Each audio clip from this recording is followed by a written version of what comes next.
10 juta. Apakah Anda berminat? Ya, mari kita mainkan ya. Ya. Apa yang mau kau tanya?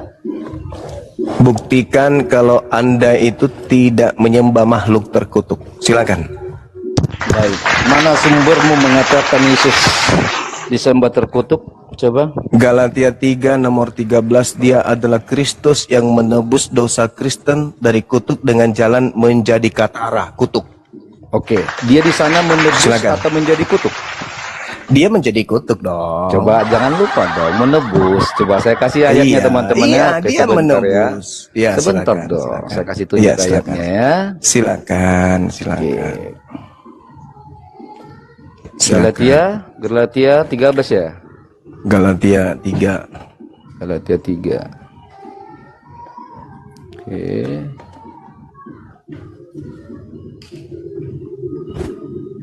Ayat kamu nggak tahu Bible? Nggak tahu. Oh, kirain kau tidak tahu. Sebentar, oke. Oh, silakan. Saya kirim dulu ya. Jadi perhatikan teman-temannya, kita akan menunjukkan di sini karakter orang gagal dalam memahami kalimat ya. Iya.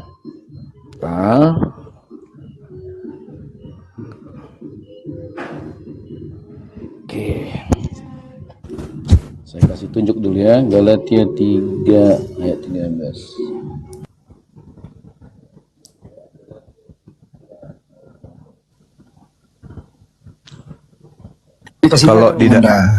Kalau di dalam Al-Quran kan jelas yang terkutuk itu iblis. Fa innaka rajim.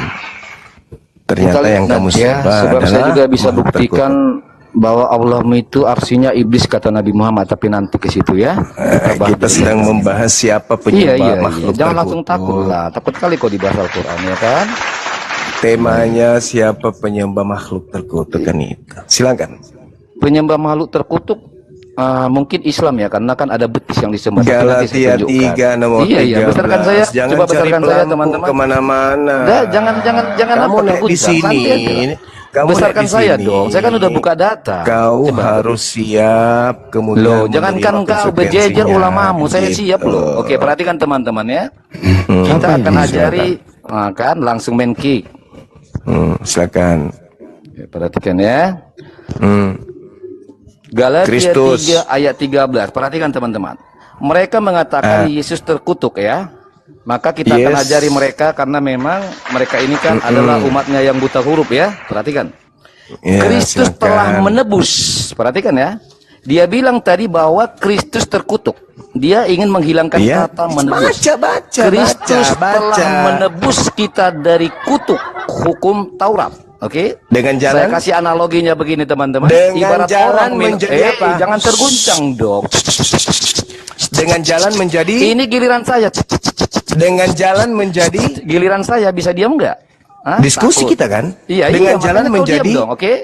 Diam dong. Dengan jalan saya, kan? menjadi apa dia? Perhatikan teman-teman, saya akan buktikan. Inilah kualitas daripada penganut buta huruf. Dengan jalan menjadi mulia atau kutuk? Mulai membisukan. Dengan jalan menjadi mulia atau menjadi kutuk? Iya, santai dong. Menjadi terkutuk Tuhanmu. Sebentar dong. Yang terkutuk itu Allah, sebab Al-Ikhlas ayat 2, Allah bukan jantungan tuh. Terkutuk dia. Iya kan? Nanti saya bisa buktikan tuh. Makanya kalau saya pun saya lakukan Allah menjadi jelas tertulis gitu loh. Iya, tertulis ini kan di giliran saya gitu. toh. Ini giliran saya. Iya kan? Ngapain bergiliran? Emang saya kan cuma membahas tentang siapa penyembah terkutuk. Di kandangnya saja udah main bisu-bisukan. Takut dia dalilnya ada. Jawab. Perhatikan. Kristus. Ya dalilnya juga ada. Allahmu terkutuk. Ada dalilnya. Al-Ikhlas ayat 2. Silakan nanti Anda tunjukkan. Silakan. Iya, saya tunjukkan nanti Allah itu gantungan. Artinya terkutuk. Oke? Baik. Jadi diam dulu ya. Oke, kamu diam. Perhatikan teman-teman. Memahami mereka di sini gagal adalah ibarat, ini analogi sederhana. Orang minum pil karena sakit, lalu pil ini masuk ke dalam tubuh. Baca aja, baca. Bisa diam? Ini bukan gereja ini, di sini bukan orang ini Kristen. juga bukan masjid toh. Ini juga bukan masjid, harus tunduk dengan Anda. Harus, di sini orang-orang berakal. Baca itu bagaimana Anda berakal? Kalau Anda berakal mungkin menjebak penyesat, ya kan? Kalau Anda berakal, baca dalilmu. Baca dalilmu kawan. Izin gurundaku. Pertanyaannya, Penyembah siapa yang makhluk digantung terkutuk, pada kayu silakan. salib? Oten. Pertanyaannya, siapa yang digantung pada kayu salib? Jawab. Sekarang Bunda Rama yang buka, kita Bukan di baca. situ. Bunda Rama Bukan di buka, situ. buka. Kita baca Bunda, bukanya Bunda. Yesus bukan. Komen bisu-bisu kan? Kristus Hah? mati tergantung Oke, dengan perhatikan cara ya. apa? Dengan Tidak cara dia, apa? perhatikan ya, saya baca ya. Kristus. Jangan di mute. Astaga, Bunda. Jangan Kasihan di-mute, ya. jangan Perhatikan ya. Jangan di mute ya. Harga ini di Gurundamu ini ya, yang panjangnya 170 km, oke? Perhatikan. Di sini dikatakan Kristus telah menebus. Apa yang ditebus itu kutuk. Oke, sekarang saya ajarin kalian. Dengan jalan analogi menjadi- sederhana. Diam dulu. Dengan dong. jalan menjadi- analogi sederhana, diam dulu dong. Dengan oke? jalan menjadi apa Kamu dia? bisa diam enggak sih? Kok kamu takut saya Dengan menjawab? jalan Kamu yang menjadi bertanya, apa? saya menjawab, Anda terguncang. Teman-teman, dia nggak mau jujur kan? Dia nggak mau baca dia.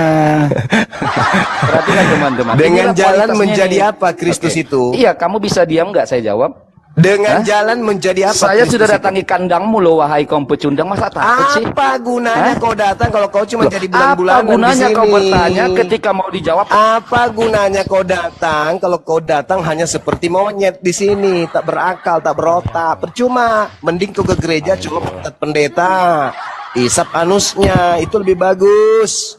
Ini dalil loh, dalil. Kristus telah menebus Kristen dari kutuk hukum Taurat dengan jalan menjadi apa? Menjadi apa? Menjadi apa? Itu menjadi kutuk. Siapa yang menjadi kutuk di situ? Kristus. Siapa Kristus itu? Tuhan lo, sembahan lo, kampret. Sok cantik lo, nak menuduh Allah terkutuk, ada dalilnya. Dasar penyembah setan. Ya, lanjut. Pasien berikutnya. Disuruh baca, Besarin, dia nggak mau besarin baca. Gurunda. Nggak baca lagi Bunda Rama, kita baca total, dia nggak mau baca dia. Bunda Rama udah tampil nggak dibacain, biar netizen tahu. Enggak, saya tadi menghalangi Bunda Rama. Silakan. Ya, Baiklah. bacain dulu. Kita baca ya. Kristus telah menebus kita dari kutuk hukum Taurat dengan jalan menjadi kutuk. Jadi Kristus ini yang kau tuhankan nih, kau anggap Tuhan ini, kena kutuk dia, menjadi kutuk. Karena kita, sebab ada tertulis, terkutuklah orang yang digantung pada kayu salib. Siapa yang digantung? Tanya Oten, siapa yang digantung pada kayu salib? Ya Yesus yang kau tuhankan itu. Berarti dia yang terkutuk. Terkutuklah orang yang digantung pada kayu salib. Salib kan lambang kekristenan. Disitulah Tuhanmu, kata kalian, disitulah dia mati terkutuk nih. Terkutuk nih. Tak bisa kau lari kemana-mana, Oten. Lanjut Gurunda. Pertanyaan di sini yang tertulis Kristus, siapa itu Kristus itu ya? Yesus, yang Tuhannya, mereka yang roh itu. Malam semua. Iya, malam Pak Kirno. Coba Pak Kirno yang jelasin, Bunda Rama buka, Pak Kirno yang jelasin. Bro. Saya Bunda Rama buka lagi. Ya, Saya Pak Kirno, silakan dibaca nih Pak Kirno. teman-teman Islam semua. Kalian kan minta jawaban. Kalau dijelaskan, bawa dengar dulu penjelasannya. Jangan dibang. Mestinya dia baca dulu semua Bang, baru dijelasin. Dia baca sedikit doang. Nah, coba Abang Pak Kirno yang baca dulu, silakan. Ya, kalau kita memahami secara konteks, ya, oke, tadi sudah dibacakan kan, bahwa Kristus itu telah menebus kita dari kutuk hukum Taurat dengan jalan menjadi kutuk. Jadi kalau Yesus tidak memilih untuk menjadi kutuk, maka tidak akan ada penebusan dosa. Kalau Yesus tidak memilih untuk menjadi kutuk, dia itu tidak layak menerima kutukan itu. Kita manusia yang berdosa inilah yang harus menerima kutukan itu. Tetapi dia mengambil alih, menjadikan dirinya terkutuk. Supaya apa? Kita itu bisa terbebas dari hukum Taurat itu. Nah, hukum Taurat itu Allah berikan kepada orang-orang Yahudi itu. Untuk apa? Untuk mengajar mereka. Tetapi ketika mereka melakukan hukum Taurat itu juga tidak bisa memberikan kehidupan yang kekal kepada umatnya. Itu hukum Taurat itu hanya sementara. Karena Yesus datang ini membawa hukum yang baru untuk menggantikan hukum yang lama itu. Karena hukum Taurat itu diberikan hanya kepada orang-orang Yahudi. Jadi kalau Yesus tidak menjadikan dirinya kutuk, kalau Yesus tidak datang, Pak, ini Yesus, Yesus atau Paulus? Udah diulang 2 kali, sekarang giliran Bang Joma. Kayak diakui dia Bang Joma, silakan Bang Joma. Oke, baik. Jadi Anda simpulkan bahwa Anda penyembah makhluk terkutuk gitu. Mau terlepas dia datang untuk nebus dosa-dosa kalian, terlepas itu untuk nebus dosa warisan kalian. Yang kami ingin tahu, Kristen itu penyembah makhluk terkutuk, betul? Betul? makanya memahaminya kita ini harus jadi orang. Jangan makanya, ini pertanyaan. Jangan sok pintar di depan saya, oke? Apakah Anda mengakui bahwa Tuhan Anda... Apa tentang Alkitab? Anda ini hanya berkuasa. Saya lebih paham Bible dari Anda, oke? Jauh pengetahuan saya tentang Bible daripada Anda itu jauh. Anda hanya menggunakan kepercayaan, saya menggunakan akal sehat. Terlepas Anda didoktrin, di dogma bahwa dia datang untuk nebus dosa-dosa, kutukan segala macam, blak dan seterusnya. Nanti saya jelaskan kepada Anda ketidakpahaman Anda itu. Saya hanya ingin mengorek dari mulut saudara bahwa saudara Kristen itu menyembah makhluk terkutuk. Betul? Apapun itu enggak berpengaruh.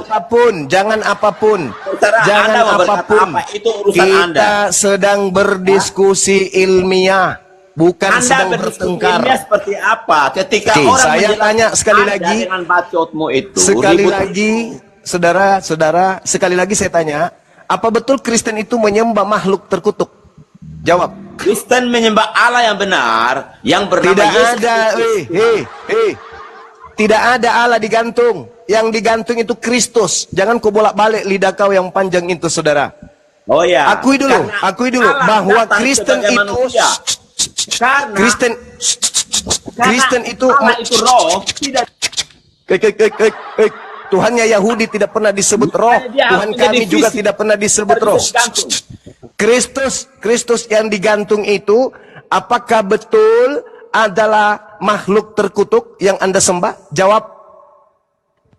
Jawab dulu Bang.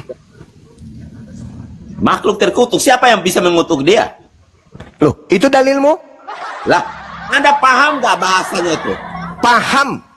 Anda nggak Kristus paham. paham saudara, Anda paham. itu botol, nggak paham apa-apa. Jangan gitu, jangan panik.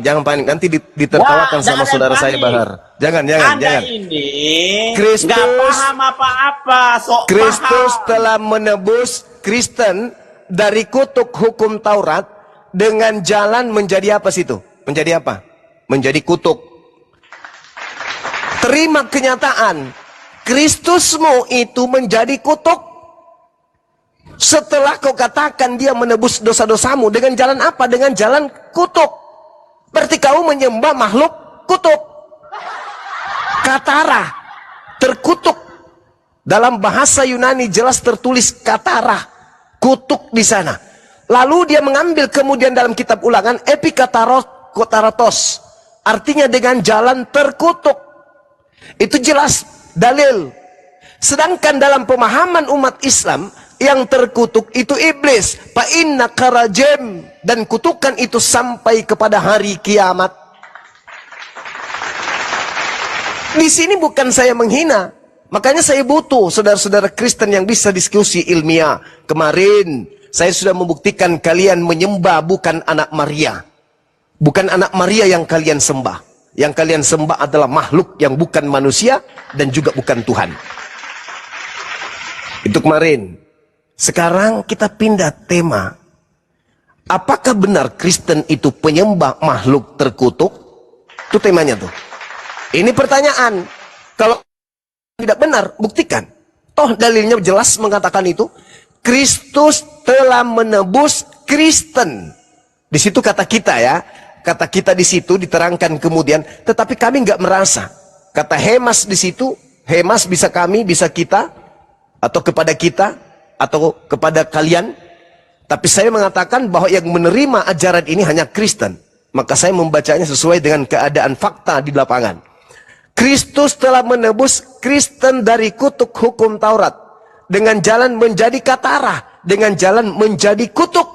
Karena Kristen. Siapa yang menyebabkan Kristus terkutuk? Kristen. Akibat dosa-dosa Kristen. Sebab ada tertulis, terkutuklah orang yang digantung di kayu salib. Terkutuklah orang yang digantung di kayu salib. Terkutuklah. Jadi yang digantung di tiang salib itu siapa? Kristus. Apa kata dalilnya? Terkutuklah. Terkutuk nggak dia? Ya terkutuk. Dalilnya kayak begitu. Maka kami sebagai umat Islam yang sering diserang dengan akidah kalian, diserang dengan misionaris-misionaris kalian, diserang dengan lembaga Bible kalian, diserang dengan STT-STT kalian, diserang dengan misionaris-misionaris kalian, diserang dengan polemikus-polemikus kalian, Pak Cuma. Santai aja, santai dulu Bunda. Gerunda. Tapi sebenarnya tadi Oten yang satu ini udah membaca, terus dia akui. Terus ditanya balik dia nggak ngakui. Ya, dia menjawab kemana-mana, muter-muter gitu. Di situ ada kata terkutuk. Coba kita sambung lagi nih. Siapa nih? Sungkis. Sungkis. Juling. Juling. Sungkis, Juling, silakan. Bukan juling, zuling. Juling.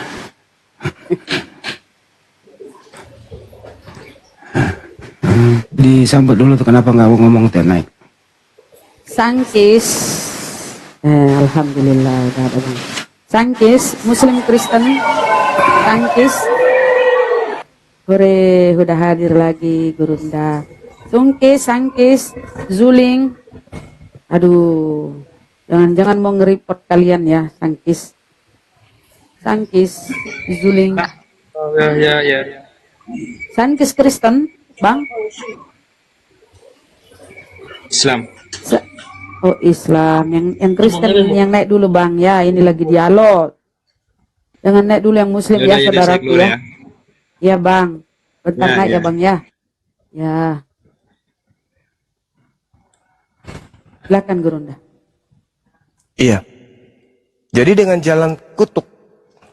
Sebab ada tertulis, terkutuklah dia yang mati di atas tiang salib. Anda mau nggak menolak bahwa dia yang digantung ini bukan Yesus? Enggak kan? Tetap kalian ngototkan itu Yesus dan itu Tuhan kalian kan? Berarti dengan kata lain kalian sadar bahwa Tuhan kalian itu tergantung, terkutuk. Itulah yang kalian sembah. Maka saya bertanya, betulkah kalian menyembah makhluk terkutuk? Kok jadi pada emosi, pada nyangkal? Bukankah kalian itu penyembah Yesus? Dan yang digantung di salib itu adalah Yesus. Dan yang digantung di salib itu tergantung, terkutuk. Loh kok sekarang kalian mengatakan enggak? Sehat enggak sih? Tante-tante, paman-paman? Maka dari itu Al-Quran datang mengatakan yang digantung, yang terkutuk itu iblis. Begitu Camone. Ayo silakan. Torokonakan deku patitong. Martip, Kristen Muslim saudara. Martip. Tapi kan nggak cukup, saya cuma bilang nggak benar. Martip. Ini Bang. Martip PA. Martip PA. Kristen, oke Bang. Silakan Bang, tanggapi. Kita sapa dulu yang satu nih, Sang Kristen Muslim, Sang. Masuk kalian Sang. Kristen. Kristen ya Sang. Assalamualaikum warahmatullahi wabarakatuh. Oh, Bang Alayubi, lanjut. Tahu nggak? Kristen Martip PA. Waalaikumsalam warahmatullahi. Ini Martin ini kok naik isi gitu. Turunin aja. Mohon maaf lahir batin, Bang Zundara. Waalaikumsalam warahmatullahi wabarakatuh. Mohon maaf lahir dan batin. Sama-sama Bang, mohon maaf lahir dan batin. Ma banget. Silakan Martip, kau mute dulu itu Nanti perangkatmu yang satu, baru kau diskusi Bang Martip. Silakan. Goyang, tip-tip layar, Komal goyang, Ikhwan Villa. Martip PA. Itu dia mau promosi Tuhannya si Edis itu. Turunin aja itu. Dia buka komal dong. Turunin aja. Bukan moderator. Ada lagi tadi dia berbalas pantun. Katanya yang kita sembah terkutuk. Tadi dia pakai surah apa tadi ya? Enggak Hebat ada. kali dia. Ya kalau itu terkutuk, terus kenapa kau pakai juga? Dan itu dijelaskan dulu Gurunda. Kenapa dia sering bawa itu buta huruf? Enggak. Itu Markus Yohanes itu di Bible itu kan buta huruf, enggak terpelajar. Enggak perlu dibahas ke situ lah, jauh kali. Lihat aja umatnya. Dan lihat kitabnya. Kira-kira kitab mana dan umat mana yang buta kitabnya sendiri? Ayo, mari kita uji. Bisa nggak dia bahasa Yunani? Bisa nggak dia baca tulisan Yunani kitabnya? Nggak bisa, ya buta huruf lah dia. Itu aja dulu. Iya, coba uji saya dengan Al-Quran. Aku dek lau coca kok. Kau masih pengalah ta'ala. Begitu. Dari umatnya kita lihat siapa yang buta huruf. Ayo, kulihatkan kau Bible bahasa Yunani kau baca. Kalau tidak keluar biji batamu. Kau tunjukkan saya Al-Quran bahasa Arab biar ku baca. Biar telingamu panas. Lihat dari kaumnya siapa yang buta huruf. Ente atau Nabi kami. Umatnya aja kalian nggak bisa jawab, bantah. Apalagi beliau. Manusia yang paling mulia di antara seluruh manusia yang ada di atas muka bumi ini. Sahabatku Bahar, syukran. Lah, mana Banjuma ini? Saya hilang. Iya. Hilang. Gurunda hilang. Bisa menghilang Gurunda. Masih mau aku datang besok. Enggak apa-apa Banjuma di luar aja biar gak kena tombak. Iya, Begitu betul. aja udah. Iya, Aman itu. lebih bagus begini. Jangan Ayo, ya nongol. seru turun Gurunda. Nongol. Nongol. Nongol sekarang. Wah, ini ada Roh Kudusnya nih. Hati-hati. Ini pokoknya saya punya komal ini kuat. Tidak akan pernah bisa dihantam sama Oten. Kebal dia, kebal. Bener sama yang hilang. Sama pararang-pararang bang. Iya betul. Allahu Akbar, Masya Allah. Ayo. Apa nih? Ayo apa? Tempaku Ayo. apa? Ayo apa? Ayo Bang? apa? Oh ngajak Banjuma ke laut. Malam bang, besok aja pagi ke laut. Pergi mancing today. Temanya sederhana loh. Dalam pandangan Al-Quran, yang terkutuk itu iblis. Fahruj minha fa innaka rajim. Itu jelas. Al-Quran yang menarasikan itu.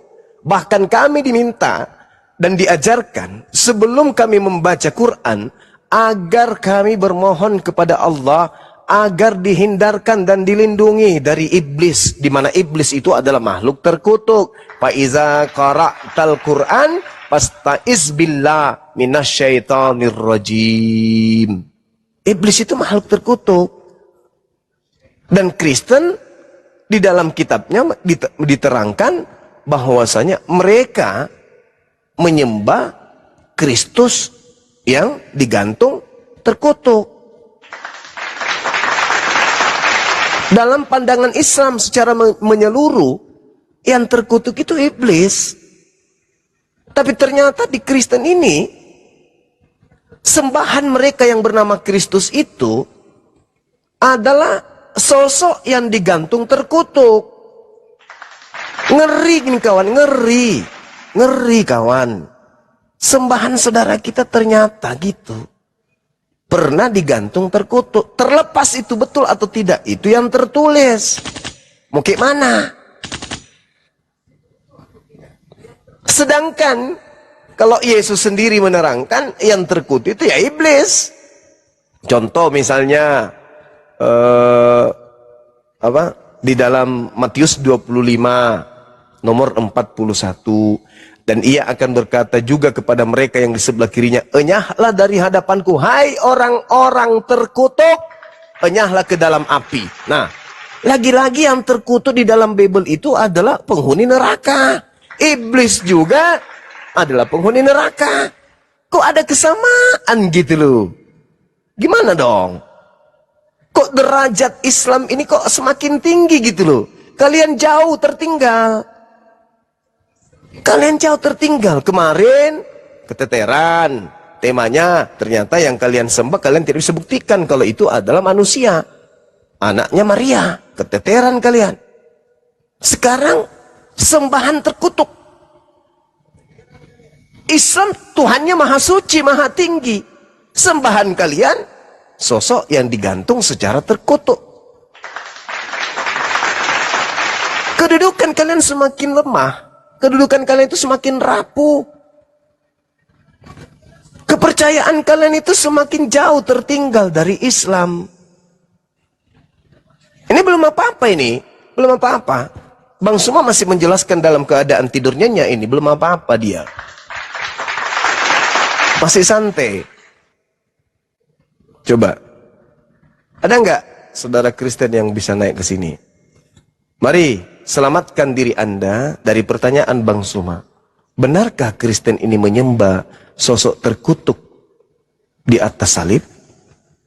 Tidak, Bang Suma. Lalu yang digantung di salib ini siapa? Yesus. Loh, yang digantung di salib kan terkutuk kan ya? Tidak. Loh, yang tertulis kamu jangan salah pahami yang gitu. Biarkan saya menjelaskan. Ya, coba kau jelaskan.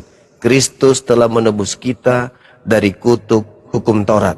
Nah, saya jelaskan tentang hukum Taurat. Kenapa jelaskan hukum Taurat? Masya Allah, sahabatku. Saudara Bahar Matiu. Lanjut. Masuk akal nggak pencipta langit dan bumi terkutuk? Masuk akal nggak? Enggak masuk akal. Enggak masuk akal, Bang. Yang terkutuk itu iblis. Peng. Masya Selamat Allah. malam, Peng. Kristen Muslim. Di Peng. Islam yang terkutuk itu iblis. Di Kristen yang terkutuk itu Tuhannya mereka. Kebalik. Jauh kali. Silakan saudaraku. Feng, silakan. Selamat malam. Malam saudara, silakan. Jadi itu kalau dilihat dari bahasanya mungkin sebab ada tertulis terkutuklah orang yang disalibkan. Jadi itu adalah latar belakang sejarah pada waktu itu kalau orang yang dihukum salib, karena kan hukuman salib pada waktu itu adalah hukuman yang paling keji, paling keji lah pada waktu itu. Jadi Paulus menarasikan kalau yang disalib itu ya orang yang terkutuk gitu. Iya, berarti dengan kata lain memang Kristus ini terkutuk kan saudara? Ya, dengan konteks bahasa atau kota pada waktu itu ya. Tapi kalau untuk kata kutuk sendiri secara kitab suci, baik Al-Quran atau Alkitab, tetap iblis, tetap setan yang makhluk terkutuk. Nah, berarti dalam hal ini Yesus Anda setarakan dengan setan? Ya, dalam konteks kata ya, kata iya, baik betul. secara konteks sejarah dan teks kata yang berhak disematkan gitu. Kira-kira kayak gitu kali ya. Ya itu dia, makanya kami heran, kok bisa gitu loh. Kalau di Islam, jelas tadi saya uraikan, Al-Quran fa'innaka rajim.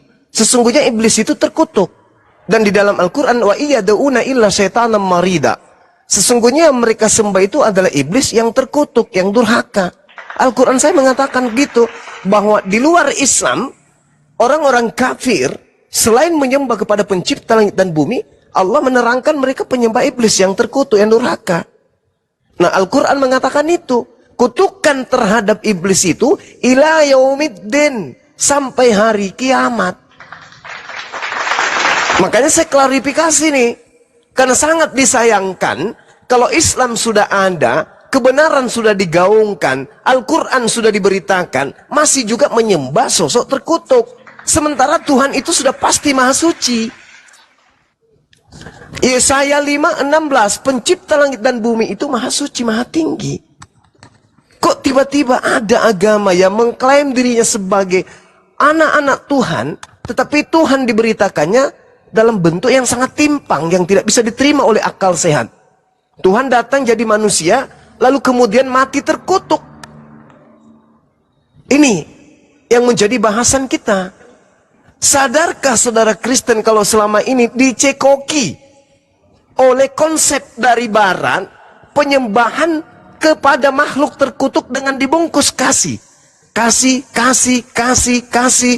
Karena dia kasih, maka dia mati, menyerahkan nyawanya untuk kita, menyerahkan nyawanya untuk dosa-dosa kita. Tunggu dulu. Mungkin konsep itu ada baiknya, tapi konsep itu tidak ada benarnya kalau kita bedah dengan pisau ilmiah, berdasarkan dengan kitab Bible yang menjelaskan tentang Tuhan secara hakikat. Nah, sedangkan yang diuraikan kemudian adalah Kristus, sembahan Kristen dong, telah menebus kita dari kutuk hukum Taurat. Sedangkan hukum Taurat itu bukan kutuk. Justru yang tidak melakukan Taurat itulah yang terkutuk. Ulangan 27 nomor 26. Terkutuklah dia yang tidak menepati perkataan hukum Taurat dengan perbuatan. Jadi yang terkutuk bukan Tauratnya, yang terkutuk itu adalah orang yang tidak melaksanakan Taurat itu dengan perbuatan, tidak mempraktekkannya. Itu dalil. Kok dirubah sekarang? Taurat itu kutukan, supaya kita tidak kena kutukan Taurat, maka Kristus harus menjadi kutuk untuk menggantikan kita. Dengan kata lain, Kristus yang kalian sembah adalah sosok yang digantung terkutuk di atas salib. Pertanyaannya, sadar tidak kalian kalau selama ini Anda diajarkan dari barat untuk menyembah sosok terkutuk? Itu pertanyaan serius. Silakan.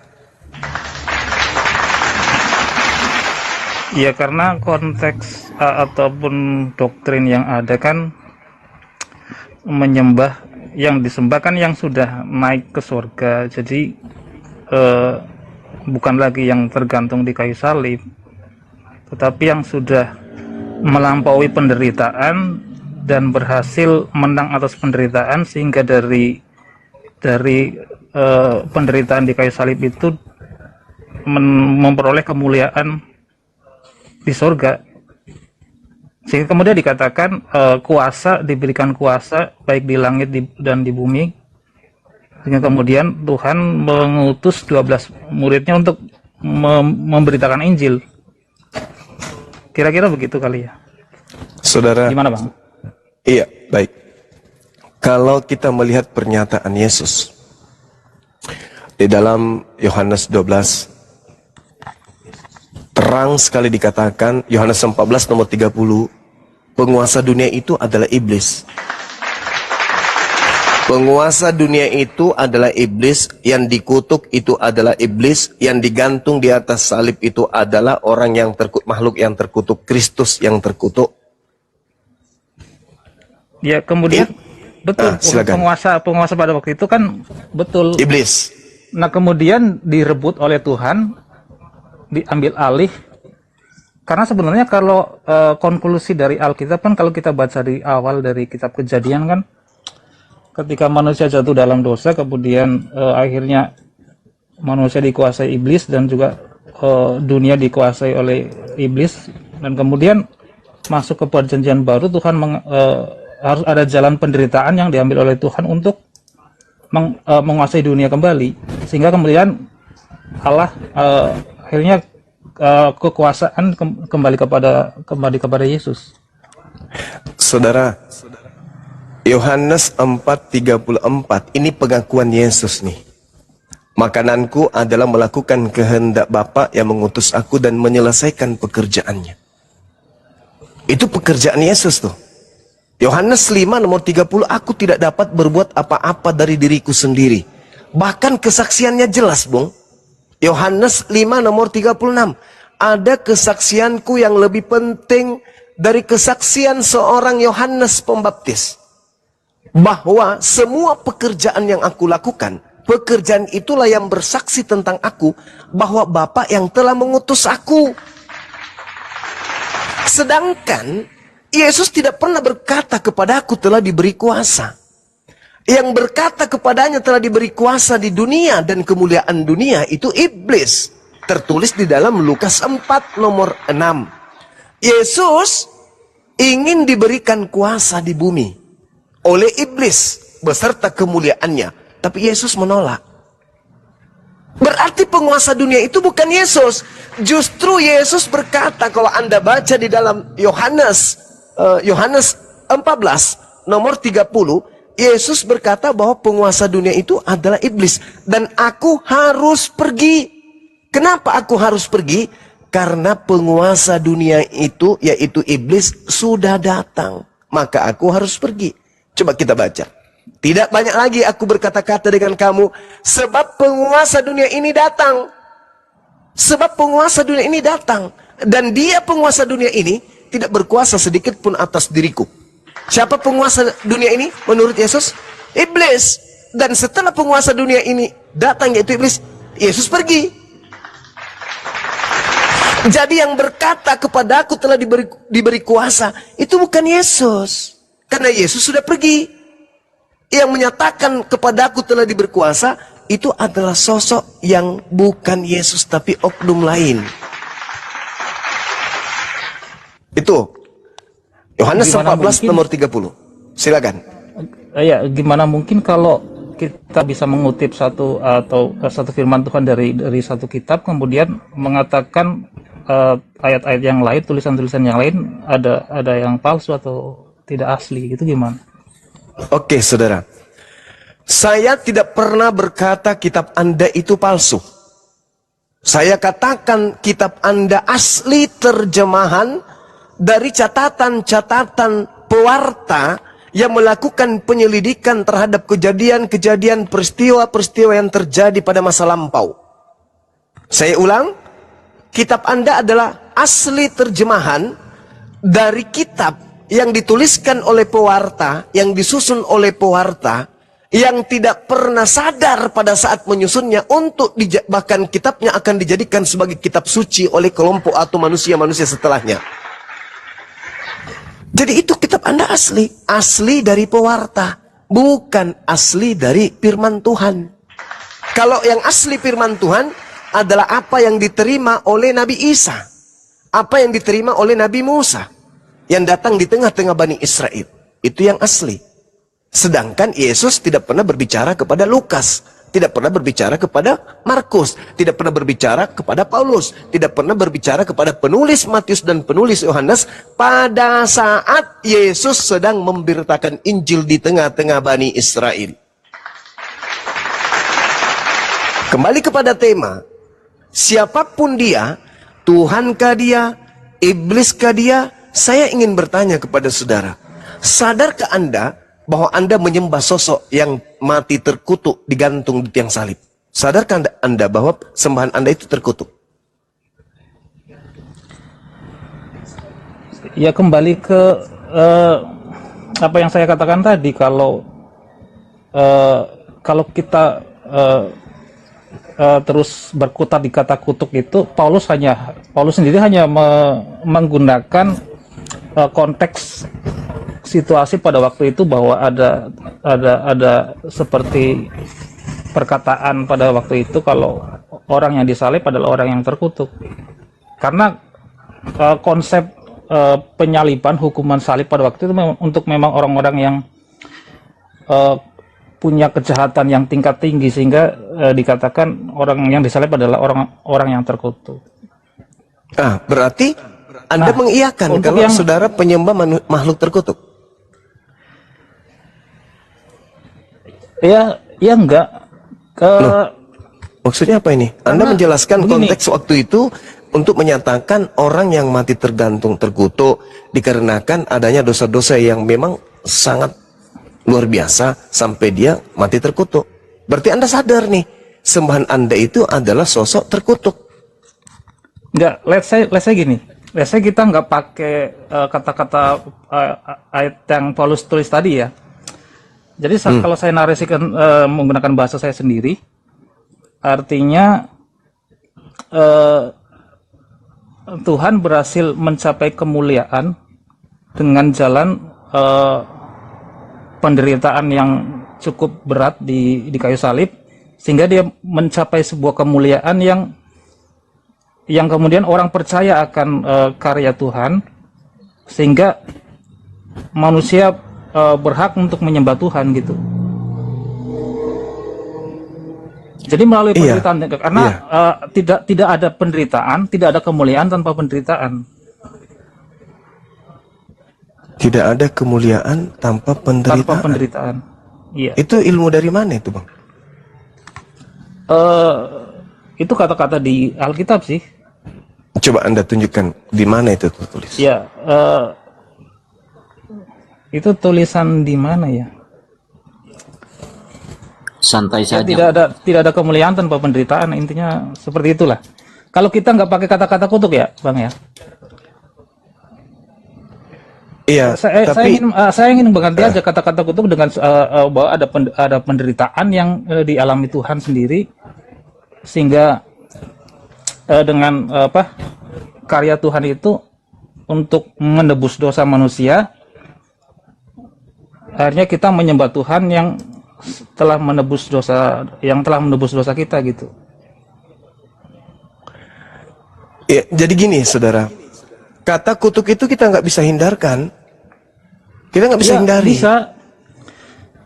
Karena itu kan itu sebuah tulisan Paulus saja untuk menggambarkan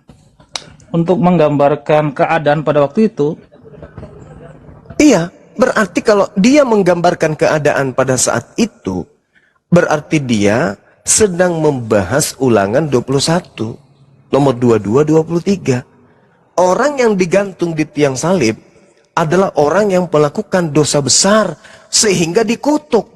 Lagi-lagi Tuhan yang mengatakan di situ, maka janganlah mayatnya dibiarkan semalam-malaman pada tiang itu, tetapi haruslah engkau kuburkan dia pada hari itu juga. Dan ini dialami oleh Kristus tersebut, dikubur saat itu juga. Sebab seorang yang digantung terkutuk oleh Elohim, jangan engkau menajiskan tanah yang diberikan Tuhan Elohimmu kepadamu menjadi milik pusakamu. Itu dalil. Dan Paulus mengutip dalil ini. Sebab ada tertulis, terkutuklah dia yang mati digantung di atas tiang salib. Dan itu adalah Kristus, sembahan saudara. Berarti nyata, real, Anda ini penyembah sosok terkutuk. Dalil.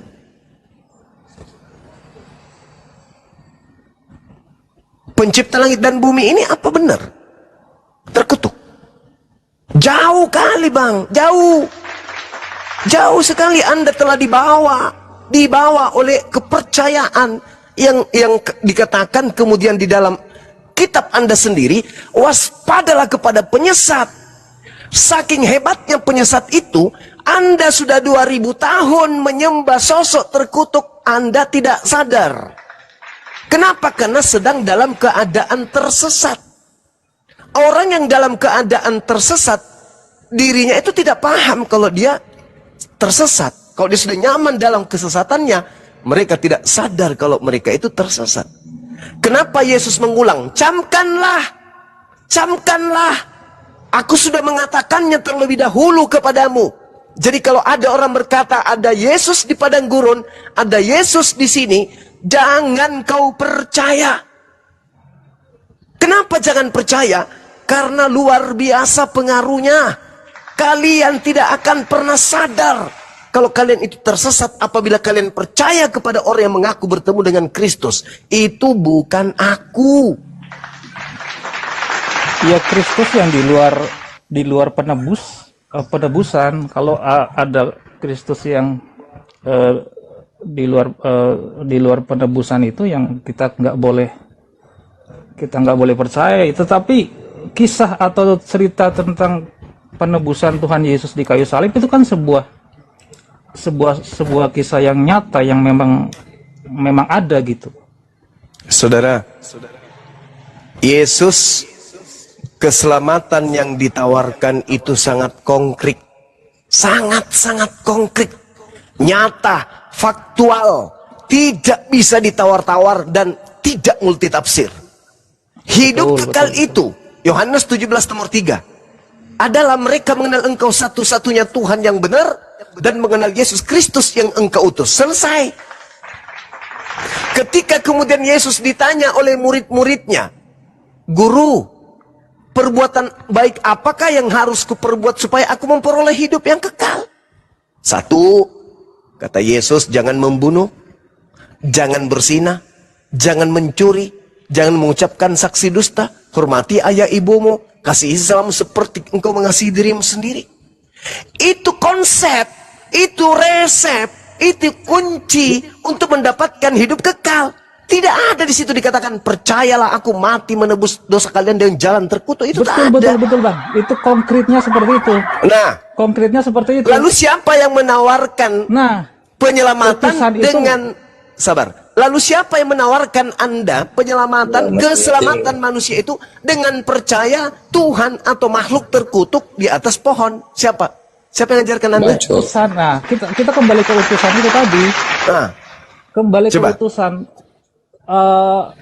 Yesus yang adalah utusan Bapa, utusan itu atau job deskripsinya itu gimana coba? Menurut Abang Zuma gimana? Kita percaya Yesus sebagai utusan, yang dikerjakan itu apa? Yang dikerjakan waktu itu apa? Gimana? Makananku adalah melakukan apa yang melakukan kehendak siapa dia yang telah mengutus aku dan menyelesaikan pekerjaannya. Itu kata Yesus.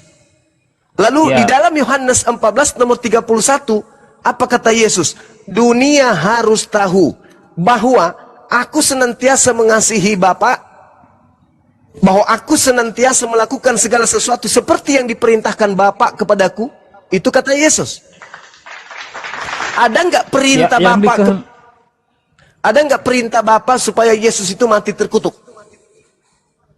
Ada nggak, Bang? Sedangkan Paulus perintah nggak ada perintah. Nah, itu dia. Lalu kita kembali ke kata kehendak. Kalau kehendak gimana? Ya, ada nggak kehendak Bapa supaya Yesus itu disalib secara terkutuk? Ada nggak? Ada nggak kehendak Bapa? Itu yang ada nggak kehendak Bapa? Ada nggak kehendak dalam diri Bapa nggak? Kenapa? Kehendak itu kan sesuatu yang tersembunyi dalam hati. Kehendak itu mungkin nggak ada tersembunyi dalam hati Bapa bahwa kehendak Bapa memang bahwa Yesus akan mati. Yesus berkata dalam Yohanes 12:49, aku tidak berkata-kata dari diriku sendiri. Berarti perkataan yang disampaikan oleh Yesus adalah perkataan Tuhan. Nah, mana perkataan Tuhan yang mengatakan menebus dosa dengan menggunakan manusia? Ada nggak dalilnya? Nggak ada. Justru nggak ada.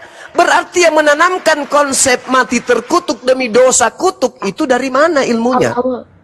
Ya, kembali ke kehendak Bapa. Kalau kita mana kehendak Bapaknya? Kehendak kan sesuatu yang tersembunyi dalam hati. Jika kemudian Bapa, bagaimana bisa kita ketahui? Bagaimana bisa diketahui kehendak Bapa itu kalau tidak difirmankan? Sambung. Hah? Ini nggak cukup kalau satu saja lawan saya ya. Kok dinaikkan lagi? Kalau masih ada yang satu, tolong yang lain nggak usah dinaikkan dulu. Karena saya nggak mungkin menghadapi langsung dua sekaligus. Yang dibawa juga akan kacau telinganya mendengarkan kalau ada dua saudara Kristen kita yang sahut-sahutan. Satu aja dulu ya. Nah, sekarang kita lihat pernyataan Tuhannya, kehendak Bapaknya apa? Sampaikan kepada Bani Israel, Imamat 1 nomor 2. Apabila mereka hendak mempersembahkan korban penebus dosa, hendaklah mereka mempersembahkan apa? Domba, sapi, kambing, lembu.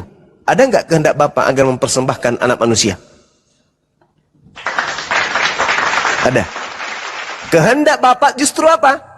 Keluaran 23 nomor 78. Jangan kau membunuh orang yang tidak berdosa, jangan kau membunuh orang benar. Itu kehendak Bapa. Yesus Kristus anak Maria orang benar. Yesus Kristus orang yang tidak bersalah. Boleh nggak dibunuh? Menurut kehendak Bapa? Nggak boleh. Jadi atas kehendak siapa mati terkutuk untuk nebus dosa Kristen? Atas kehendak siapa?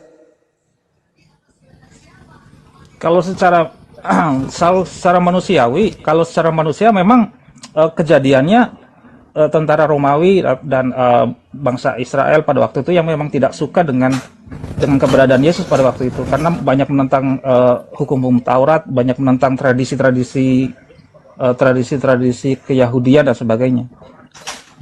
Memang dari sisi manusia ya manusia, tetapi ada kemungkinan ada kehendak Tuhan di situ bahwa Nabi Isa atau Yesus memang mati gitu. Misalnya. Saudara, pengakuan Yesus, keinginan atau sang pemilik kehendak agar Yesus dibunuh itu adalah iblis. Yohanes 8, Anda baca mulai dari data nomor 37. Yesus mengatakan apa? Aku tahu bahwa kamu adalah keturunan Abraham, tetapi kamu berusaha untuk membunuh aku, karena firmanku tidak beroleh di dalam dirimu. Apa yang kulihat pada Bapa, itulah yang kukatakan, dan demikian juga kamu berbuat tentang apa yang kamu lihat dari bapakmu. Bapakmu ini maksudnya iblis. Jawab mereka, Bapa kami adalah Abraham. Kata Yesus kepada mereka, jikalau sekiranya kamu anak-anak Abraham, tentulah kamu mengerjakan pekerjaan yang dikerjakan oleh Abraham.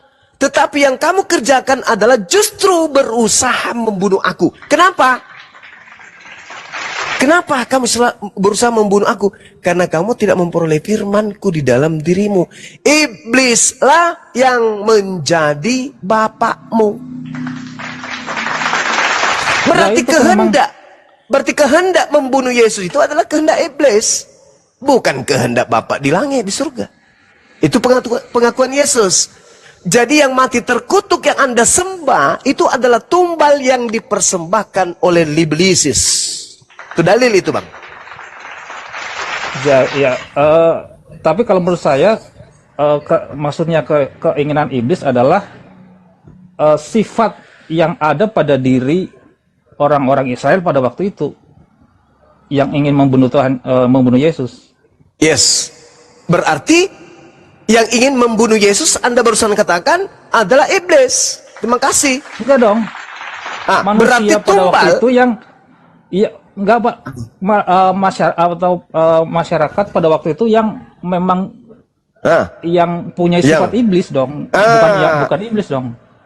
Berarti sifat yang muncul kemudian pada diri manusia yang ingin menyalibkan Yesus itu adalah sifat iblis. Benarkah iblis ingin membebaskan anak Adam dari dosa? Syukran sahabatku Bahar. Apakah kemudian apakah benar iblis menginginkan agar manusia lepas dari dosa? Enggak, tentu tidak. Iblis tetap lalu akan kenapa iblis menginginkan kemudian penyaliban kepada Kristus? Hubungannya bukan dengan penebusan dosa, bahwa iblis ingin Kristus disalib supaya menebus dosa manusia, enggak. Cuma berarti konsep penebusan dosa ini manusia yang memang sudah dikuasai oleh sifat-sifat iblis. Oke, berarti konsep penebusan dosa ini asalnya dari mana? Konsep penebusan dosa dengan cara membunuh